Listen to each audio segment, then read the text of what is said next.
started, why the mask? Protect the people closest to me. Yeah, but you were a loner, right? You didn't have any family? There are always people you care about. Don't realize how much until they're gone. The idea was to be a symbol. Batman could be anybody. That was the point. I'm Batman.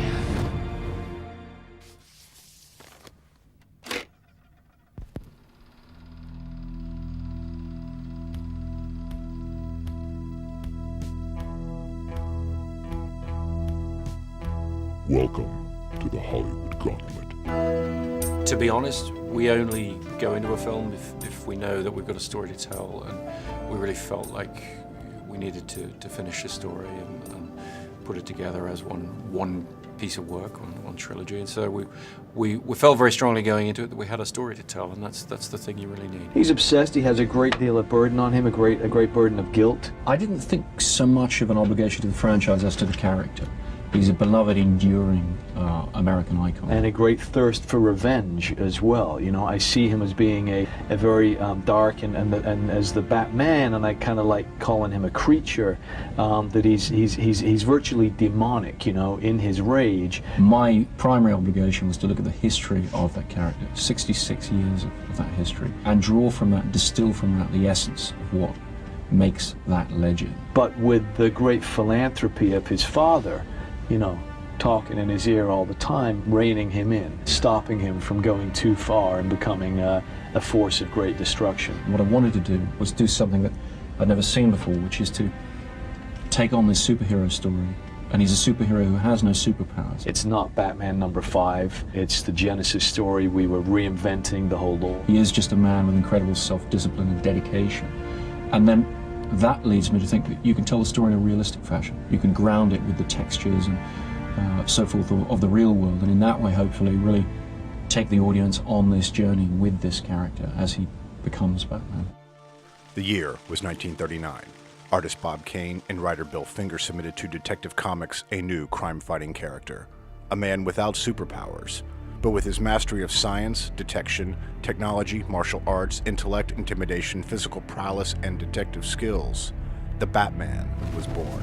And for the next 70 years, Bruce Wayne's legacy to his murdered parents and to Gotham City continues to thrive and grow for each new generation.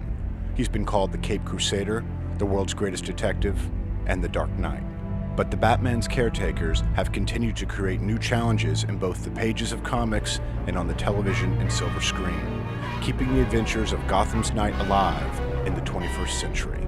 After a 4-film run from 1989 to 1997, Warner Brothers and DC Comics hired writer-director Christopher Nolan to create a new 3-film cycle that finally gives The Dark Knight a definitive big-screen adventure, and for the first time, a closure to the Bruce Wayne story. I'm your host, John Jansen. Welcome to the Hollywood Gauntlet. Joining me for this Dark Knight discussion are John Hargrove. You see Bruce go from tortured child to tortured early 20s, and it's really satisfying. It's so quick and it's so subtle, but she looks so beautiful and he looks so content, and so was I. Michael Stevens. There's so much detail and so much going on that it really does take multiple viewings before you see everything and how it all fits and all the details. And Rick Silva. My favorite thing about the end of the movie, the credits. Because at the credits, I saw that there was only 10 people that outnumbered the digital artists towards the stuntmen.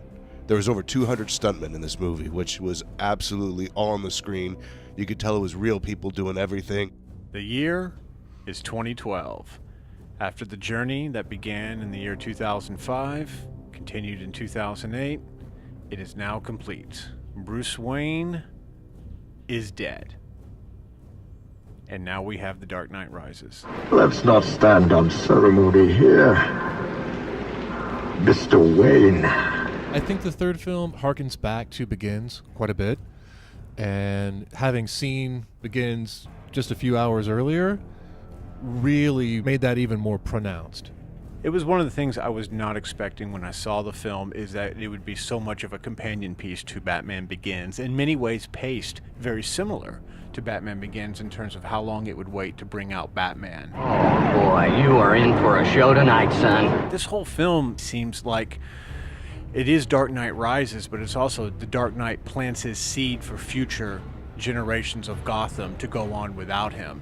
And in so many ways, this whole film feels like Christopher Nolan saying goodbye to Batman. Christopher Nolan's killing himself as the director of Batman, constructing a film in a way that says, this is my 3-issue graphic novel of Batman. Frank Miller did his take, other artists have done their take on it. I'm not out to write 100 issues. I have a 3-arc story. It'll start with the origins of Batman, and we'll get into the Ra's al Ghul and how he got trained and their threat on Gotham. Then we'll go and we'll get into the next stage of introducing the other main villains, and then we're going to conclude it by really continuing the first movie and really kind of making a sequel to the first movie in a way that will just wrap it all up. And in this version, Bruce Wayne is dead, which separates it from any other version that we have of the Dark Knight, because there's really the Nolan rules and sort of the Nolan verse now that we have that he chose to do for his Batman.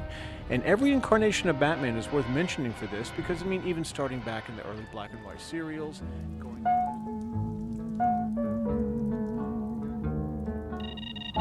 If I didn't care more than words can say, if I didn't